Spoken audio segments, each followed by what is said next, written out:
Sir विवेक sir से आप बात करिए, विवेक सर आपको बाकी चीज़ समझाएंगे। देखिए, अब जो है ये केवल एक भ्रष्टाचार की लड़ाई नहीं है, अब जो ये बन गई है ये हमारे जमीर और आत्मसम्मान की लड़ाई बन गई है। एक तरफ वो जो पैसा देकर एसआई में सेलेक्ट हुए, डीवीपीएसटी में सेलेक्ट हुए, चाहे वो 100 है, चाहे 500 है, चाहे 10,000 है। एक तरफ वो जिसने 4 से 5 साल गरीब माँ बाप के वो बच्चे जिन्होंने कुछ ना कुछ संपत्ति बेच के किसी ना किसी तरीके से कर्ज लेकर अपने बच्चों को पढ़ाया, अच्छी शिक्षा दी, एक तरफ वो है। और उस मेहनती की सीट उसके सामने से और वो छाती ठोक कर बोल कर कि जो तुझ पे उखड़े उखाड़ ले, एक पैसे देने वाले ने छीन ली। तो अब ये तुम्हारे उस आत्मसम्मान की लड़ाई है जिसके लिए गरीब हमेशा खड़ा होता है कि उससे कुछ भी छिन जाए, उससे उसका जमीर, उसका आत्मसम्मान नहीं छिने। मैं हर एक उस व्यक्ति से, उत्तर प्रदेश के निवासी, भारत के निवासी से, हर एक नागरिक से पूछना चाहूंगा कि क्या कल कहीं किसी चौक चौराहे पर जा रहे हो और कल कोई इन्हीं में से फर्जी तरीके से भर्ती हुआ दरोगा आपको पकड़ के आप अपने परिवार के साथ हैं, आपको बेइज्जत कर देता है, उस दिन याद आएगा कि कोई तुम्हारे लिए 100-200 एक ऐसे लोग थे जो भूखे प्यासे गर्मी में तुम्हारे लिए मर रहे थे कि ऐसे कमीने लोग चौक चौराहों पर उस पवित्र वर्दी को पहनकर देश के समाज का नाम गंदा ना करें। तब तुम्हें याद आएगी कि काश हमें वहां पर होना चाहिए था। यह भर्ती 2 स्टेज में, शुरुआत से टेंडर से लेकर एग्जाम सेंटर तक, इस भर्ती में हाई लेवल का भ्रष्टाचार हुआ है। ऐसा भ्रष्टाचार उत्तर प्रदेश के इतिहास में आज तक नहीं हुआ होगा और इतनी ज्यादा चुप्पी उत्तर प्रदेश के इतिहास में आज तक नहीं हुई होगी। 2017 का वो समय था, केवल एक जगह ऑनलाइन लीक हुआ था, केवल एक जगह एक फोटो आया था। भर्ती प्रक्रिया को रोककर पूरी जांच हुई तो पता चला कि हर एक centre UP STF, Amitabh yes उस समय एसटीएफ को लीड कर रहे थे। अभी किसी गूगल पे डाल के आपको 10 अखबारों की कटिंग मिल जाएगी कि किस तरीके से संगठित रूप से इसे संगठित गिरोह, हर एक, अगर आप कोई पुलिस वाले होंगे तो उनसे पूछिएगा कि जो संगठित गिरोह होते हैं उनकी हिस्ट्री शीट बनती है पूरी। इन्होंने पूरे संगठित तरीके से लेकर टेंडर से और भर्ती के एग्जाम सेंटर तक, एग्जाम डेट तक, उसके बाद रिजल्ट और डीबीपीएसटी, उसके बाद नॉर्मलाइजेशन, हर एक चरण में जबरदस्त लेवल का भ्रष्टाचार हुआ है। हम तुम्हारी सीट खाने नहीं बैठे, हम तुम्हें तुम्हारी ईमानदारी की, मेहनत की सीट दिलाने बैठे हैं।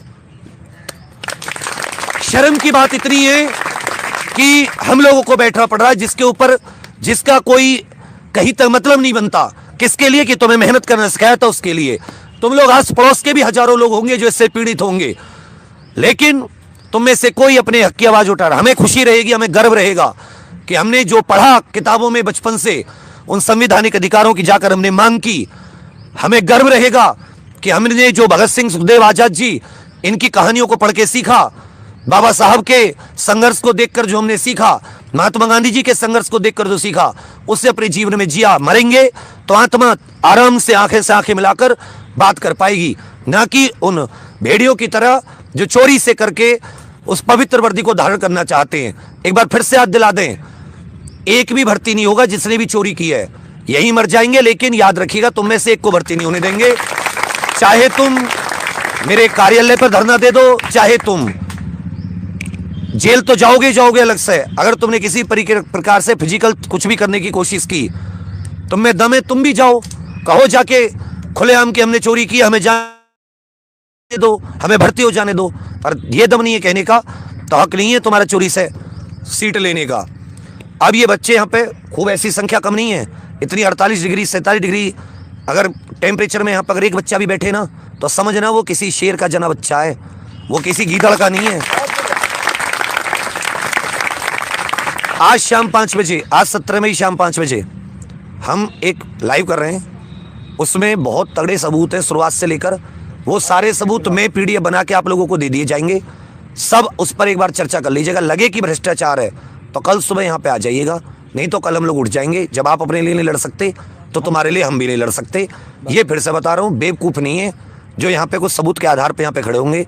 भ्रष्टाचार हुआ है जिसमें वही अधिकारी शामिल है जिन अधिकारी को जांच का अध्यक्ष, मैंने चोरी की और मुझे को चार्ज दे दिया गया कि जाके जांच कर कि तूने चोरी की या नहीं की। तो क्या कभी मैं खुद की चोरी पकड़वाऊंगा?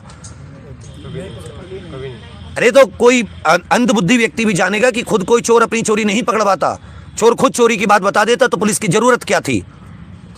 और बड़े से बड़े अधिकारी, और इसमें हो सकता है बड़े से बड़े नेता भी शामिल हों। और इसका शाम 5 बजे हम लोग पर्दाफाश करेंगे। आप ये जितना भी जहां भी जिस भी चैनल वीडियो पे आप देखो, सब लोग शेयर करना।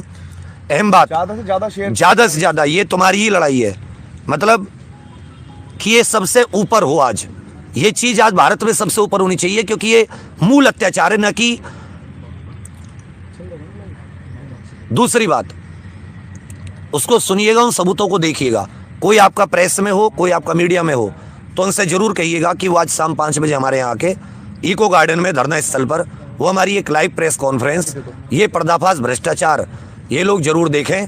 तो उम्मीद करेंगे कि आप सभी लोग इसमें साथ हैं, और अपने माँ बाप से एक बार बात कीजिए और मेरी बात उन्हें सुनाइए। ये आप सिर्फ इतना नहीं है कि आप पैसा देके, अपनी ज़मीन जायदाद बेच के, कर्ज लेके, पैसा देके बच्चों को पढ़ने भेज दें, किताब कॉपी ला के दे दें, केवल यहाँ से आपका फर्ज पूरा नहीं होता।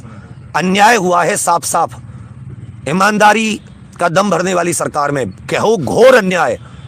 इतना अन्याय कि रात को 12 बजे 10 महिलाएं, 50 लड़कों को उठा के बाहर फेंक दिया जाता है। आतंकवादी नहीं थे, यहाँ शांति से, इतनी शांति से तो आज तक इसी को गार्डन में कोई धरना नहीं हुआ होगा। इससे ज्यादा तो अशांति नेता अपनी रैली में फैला देते हैं। हम यहाँ चुप बैठे थे, आराम से बैठे थे, 12 बजे उठा के भगा दिया। हम भी यहाँ, अगर मैं कह रहा हूँ, चुनौती देता हूँ पूरी सरकार को, पूरे सिस्टम को, पूरी व्यवस्था को, हर एक IPS IAS को, जो माइकल लाल आज गलत साबित कर दे मांग को, आज उड़ जाएंगे शाम को। या तो हमें गलत साबित कर दो, या फिर हमें ऐसे उठा के मत भगाओ। बस इतनी आपसे रिक्वेस्ट है। सभी लोग कल यहां चाहिए इको गार्डन।